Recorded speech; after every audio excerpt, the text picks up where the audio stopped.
So today we'll be studying about spectral properties of normed spaces, and we'll see some basic concepts related to that.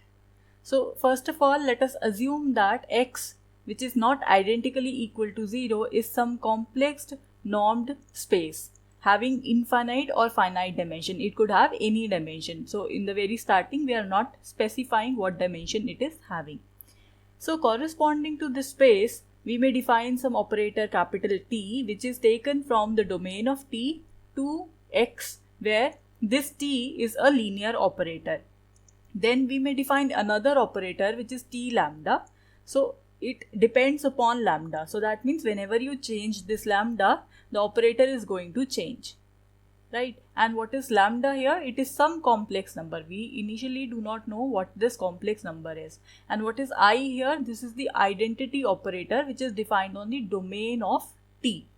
So we by definition define this T lambda as T minus lambda I, right? So now corresponding to this operator T lambda, we may define another operator R lambda T. So here lambda is the subscript of this R and T represents, it is the operator related to T.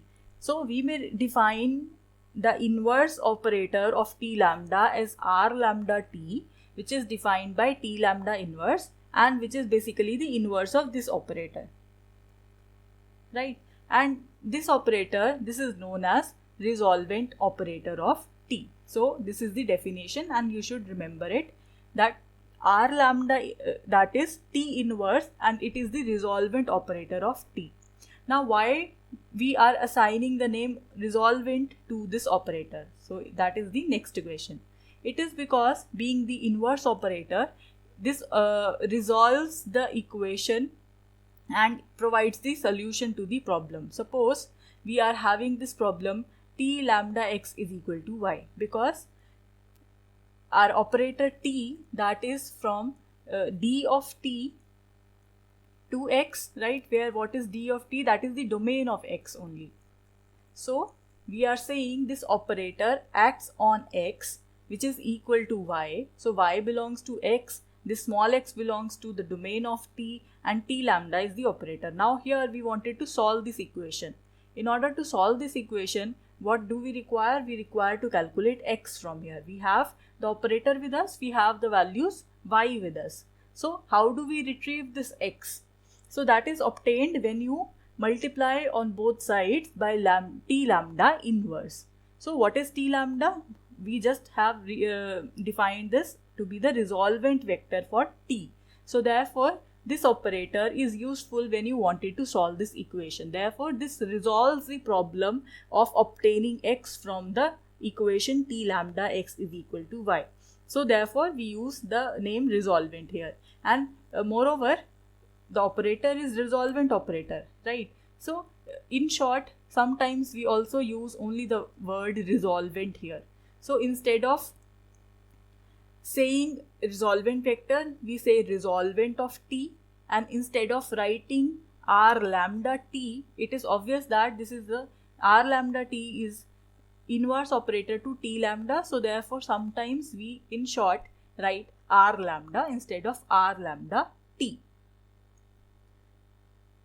So next question is, why all these operators in the spectral theory they are required? They are required because in order to have understanding of about the operator T, so we must know about various properties which this operator T exhibits, so that we may understand the operator T in a much more better way. And moreover, many properties of this T lambda and R lambda, because both of these they depend upon lambda, so they depend on lambda, where lambda is a complex number. So we shall study about what lambda is and how does it affect R lambda, T lambda, and so on. And moreover, we'll see in which cases this operator R lambda could be defined for T lambda. It cannot be defined for every value of lambda and for every T lambda. So there are certain conditions onto that. We'll move on to them shortly. So the question is, why lambda is so important and what does it represent? So here you may see that all the operators T lambda and R lambda are defined in such a way that they depend on lambda, right? So that is given in the definition for these operators T lambda and R lambda. So why are we defining those operators in this way, and what does this lambda signify? So here lambda signifies the regular value by the following result. Now we have a new word or new notation definition, which is the regular value. So this number lambda that represents the regular value. Okay, so next we have x, the space. Next we have another definition for regular value. So what does it say? For some space which is not equal to 0, and that is a complex normed space, right? So that means it is defined in complex numbers, and the space is a vector space associated with a norm, right? So then we may define the operator T from the domain of the operator T to the space X, such that lambda is called the regular value of T, which is a complex number when R lambda T exists. This condition holds, which is we are naming this condition to be R1. If the resolvent operator exists, the first condition, it is bounded, the second condition, and it is defined on a set which is dense in X. What was X? X was the set where this operator T was defined. So this resolvent should be defined on a set which is dense in X. So if all these three conditions are satisfied, then we call that complex number to be the regular value of the operator T, right? So this is the definition for regular value.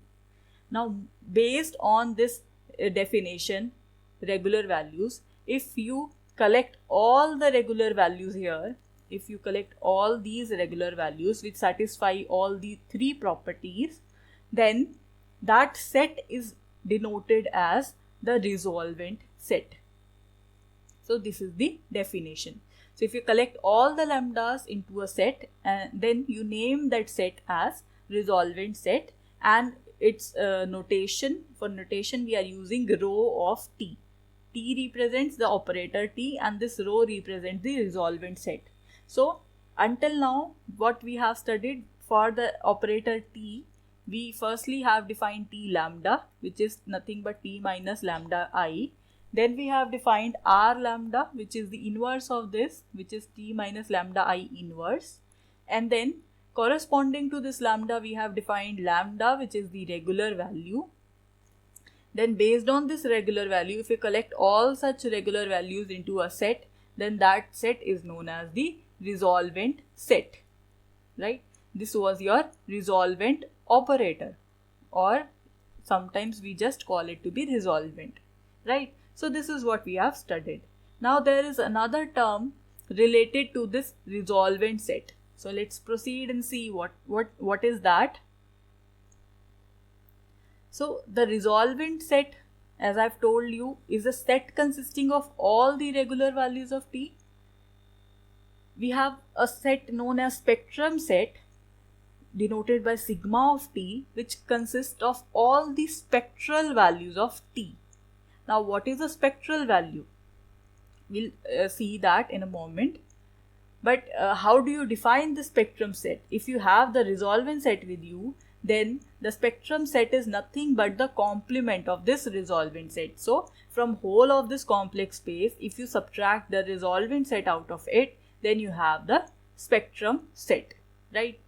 So whatever elements, whatever complex numbers they are present in this set, they are known as the spectral values of T. So this is the definition. So what we have done, we are saying that we have partitioned this set of complex numbers into two things. One is known as the resolvent set, consisting of all the regular values, and one is known as this spectrum set, consisting of all the spectral values. So this is what we have done. For a complex set, we have divided or partitioned into two sets. Obviously, these two sets would be disjoint, and when you take the union of these two, they will form the complete complex plane, right?